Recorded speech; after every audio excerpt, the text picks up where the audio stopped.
I was not a very focused person, academically so. After I had scraped through high school, I decided to take a year off and took my dad's old RV for a cross-country drive.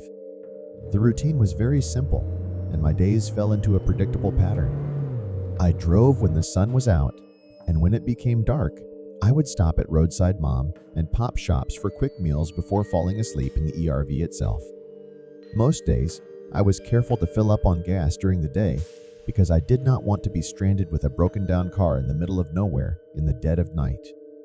However, this one night, I was on one of the highways, in the back of nowhere, and looking at my gas tank, I realized I had to stop at a gas station soon.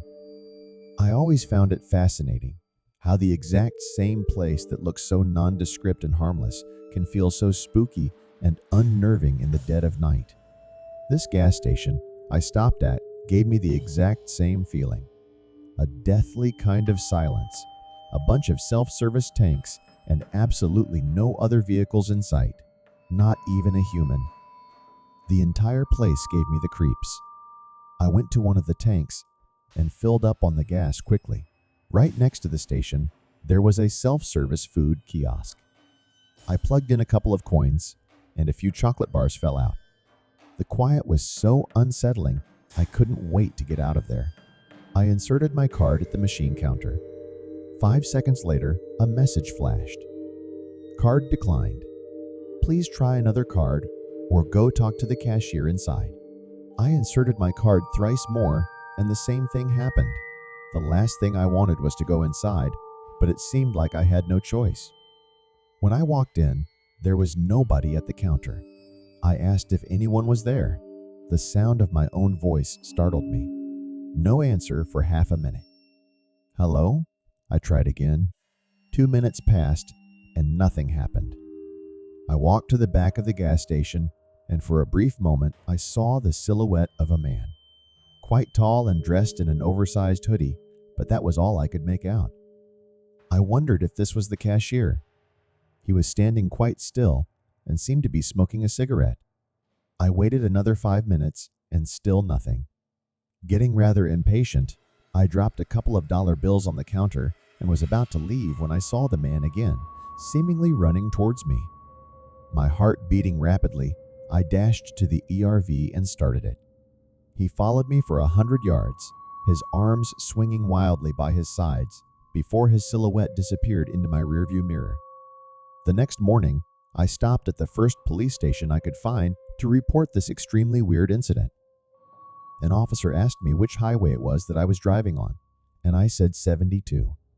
When he heard that, his pupils dilated, and he went to speak to another officer. They spoke out of my earshot for a minute before the officer came back. The story gets weirder. As it turns out, I was not the first person this had happened to. Others had reported seeing this gas station, a card machine which didn't work, and a voice of a faceless cashier. The officer pulled out a map of the highway and showed it to me. There was not a single gas station on that stretch of road. There was, however, one detail in which my story differed from the others. The man with the oversized hoodie. Was it possible my tired, unsettled brain had hallucinated him? But why would it, when my story was so similar to many others, and they had never seen an actual person? Was my imagination really that wild? The one thing I do know is that I never, ever stop at gas stations at night now. Not anymore. A few years back, I worked the night shift at a gas station after my school hours were over. Not because I needed the cash, but more as a way to pay on my own for concerts and weekend fishing trips. The place wasn't exactly in a safe part of town, and in fact, when I had applied for the job, the then manager told me to keep a pocket knife and mace with me at all times. Just in case, were his exact words. The incident I am about to narrate took place on one of the quieter nights. A very quiet night. I had done a cursory dusting of the shelves and had put on some music at very low volume in order to stave off the boredom. All of a sudden, I could hear footsteps. Not very loud, but it was the rapid movement of someone in some sort of desperate urgency. A minute later, a woman burst in. Her hair was disheveled, and she could barely get words out. Help me. I jumped out from behind the counter and immediately closed the entrance door. I asked the woman if someone was chasing her. She nodded. Something is after me. Help me, please. I was about to ask her what she meant by something when she pointed to somewhere on the other side of the locked door. My eyes followed her finger, and my blood seemed to freeze. The woman was right. Something was walking towards the gas station. But from this distance and the darkness of the street, I couldn't make out if it was a man or another woman. As the figure kept on coming closer, I dragged the woman to the back of the station. Pushing open a bathroom door, I mimed to her to hide inside. At that moment, a sound seemed to echo through the gas station. It was a baby laughing, but it wasn't the sound of a baby who was crying out of fear. This was an evil laugh. No baby. She has no baby. So, it was a woman then. The figure who was approaching. In a daze, I shut down all the lights within the station and hid behind the cash counter. It was so silent, I could almost hear my heart racing. Then, the knock on the door. Softly at first, then louder.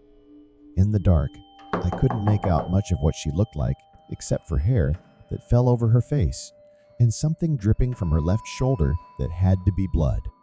She appeared to be cradling a baby in her arms, and was whispering to it. Her mouth was moving, but I couldn't make out any words. This was strange, because it was very quiet, and even whispers ought to have been heard. What happened next made my jaw drop. She put the baby down and pointed in the general direction of the bathroom. I held my breath as she gave the door an almighty kick. It shook, but didn't budge. Another kick, however, and the rickety door swung off its hinges. Then she spoke to the baby again. Go!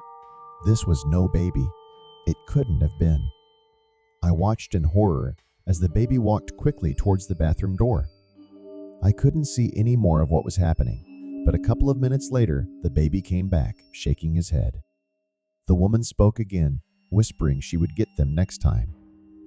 I stayed behind the counter for the rest of the night, and the next morning, I went to check the bathroom. They were all gone, the first woman, the second one, and the baby too. Like they were never here. I might as well have imagined the entire night, except for the fact the door was very much still broken. I left that job the next week. Now, when people ask me if I believe in the supernatural, I just think back to that one night at the gas station.